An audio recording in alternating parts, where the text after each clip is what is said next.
കഴിഞ്ഞൊരു വീഡിയോക്ക് വന്നൊരു കമൻറ്റ് ഞാൻ നോട്ട് ചെയ്തിരുന്നു. മുകുന്ദൻ ഉണ്ണി അസോസിയേറ്റ്സ് വളരെ ഡിഫറൻ്റായിട്ട് കോമഡി കൊണ്ടുവന്നൊരു പടമായിരുന്നു, ഈ ലിസ്റ്റിൽ ഉൾപ്പെടുത്താമായിരുന്നു എന്നൊക്കെ.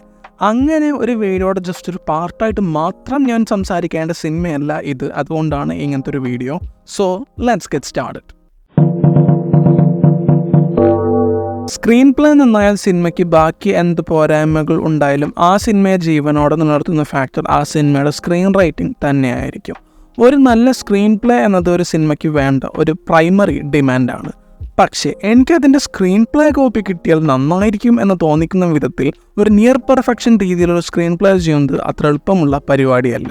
അതും ഒരു ഡെബ്യൂ വർക്കിൽ വിമൽ ഗോപാലകൃഷ്ണൻ ആൻഡ് അഭിനവ് സുന്ദർ നായക്ക് ഇമാതിരി ഒരു മെറ്റീരിയൽ ചെയ്യണമെങ്കിൽ അവർ എന്തോ സ്പെഷ്യലാണ്. ഒരു സിനിമയുടെ ഓപ്പണിംഗ് ക്രെഡിറ്റ്സ് എന്നെ സംബന്ധിച്ചിടത്തോളം കുറച്ച് പേരോടുള്ള താങ്ക്സ് വാങ്ങിക്കുക, പിന്നെ സിനിമയുടെ പിന്നിൽ പ്രവർത്തിച്ചവരുടെ പേര് വായിക്കുക, അത്രയും സിമ്പിളായിട്ടേ ഇതുവരെ തോന്നിയിട്ടുള്ളൂ. അതിലിപ്പോൾ പ്രത്യേകിച്ച് കാര്യമായ ഫോക്കസിൻ്റെയും ആവശ്യമില്ല, അൺലെസ് സിനിമയുടെ ടീമിനെ അറിയണം എന്നൊരു കാര്യം അവിടെ ഉണ്ടെങ്കിൽ. അതുമല്ലെങ്കിൽ ആമേൻ്റെ ക്രെഡിറ്റ്സിൽ ആത്മാവിൽ തിങ്കൾ കുളിർക്കും പൊന്നൊന്നില്ലാത്ത തുള്ളി എങ്ങനൊരു സോങ് ഉണ്ടെങ്കിലും ഞാനിത് കണ്ടിരിക്കും, അല്ലെങ്കിൽ ഞാൻ സ്കിപ്പ് ചെയ്യും. പക്ഷേ ഈ വക പരിപാടി മുകുന്ദൻ ഉണ്ണി അസോസിയേറ്റിലോട്ട് വരുമ്പോഴത്തേക്കും വളരെ ക്രിയേറ്റീവായിട്ടാണ് ചെയ്തിട്ടുള്ളത്. ഒരു കൺവെൻഷണൽ സ്റ്റൈല് പോലും പിടിക്കാതെ ആരോടും നന്ദി പറയാനില്ല എന്ന് തന്നെ പറഞ്ഞു തുടങ്ങുമ്പോഴേക്കും ഇത്തരം കാര്യങ്ങളൊക്കെ വെച്ചിട്ട് വളരെ ഇൻട്രസ്റ്റിംഗ് ആയിട്ടാണ് ഈ സിനിമ തുടങ്ങുന്നത്. ഒരു ഹീറോ വില്ലൻ നരേറ്റീവ് ബേസിക് ആയിട്ടൊരു സിനിമയിൽ ഫോളോ ചെയ്യുന്നൊരു സെറ്റപ്പാണ്.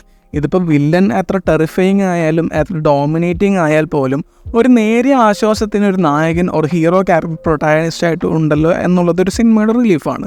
പക്ഷേ ആംഗിൾ തിരിച്ചിടുമ്പോൾ വില്ലൻ സെൻട്രൽ ക്യാരക്ടർ, ഹീറോ അതിൻ്റെ ഓപ്പോസിറ്റിൽ നിൽക്കുന്നു എന്ന് വരുമ്പോൾ ആ സിനിമയുടെ എൻ്റർ മൂഡ് തന്നെ ഷിഫ്റ്റ് ആവും. കാരണം ഫോക്കസ് നിൽക്കുന്നത് വില്ലനിലോട്ടാണ്, പിന്നെ സിനിമ ആ ക്യാരക്ടറിൻ്റെ ആണ്.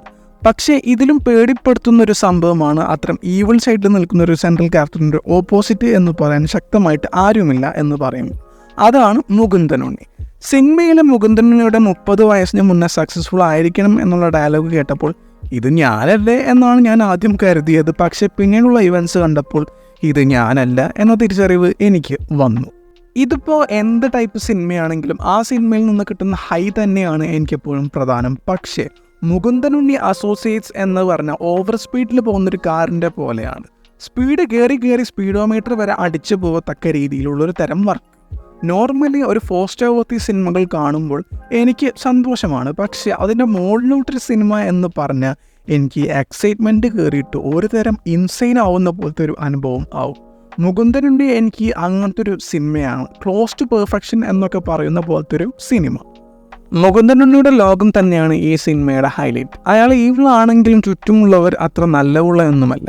ഈവിളായ ആളുകൾ കൺട്രോൾ ചെയ്യുന്ന ലോകത്ത് ആ ലോകത്തിലെ മോസ്റ്റ് ക്രിക്കറ്റ് മോസ്റ്റ് ഈവിളാവാൻ ശ്രമിക്കുന്ന ഒരു ക്യാരക്ടറാണ് മുകുന്ദൻ ഉണ്ണി. ചുറ്റുഭാഗത്തുള്ള ക്രിക്കറ്റ് മൈൻഡായ ആളുകളുടെ സൈക്കോളജി മനസ്സിലാക്കി അവർക്കിട്ട് തന്നെ പണി കൊടുക്കലാണ് അയാളുടെ പണി. പോസിറ്റീവായ കഥാപാത്രങ്ങൾ ഉണ്ടെങ്കിൽ പോലും അവരത്ര പവറുള്ളവരൊന്നും അല്ല.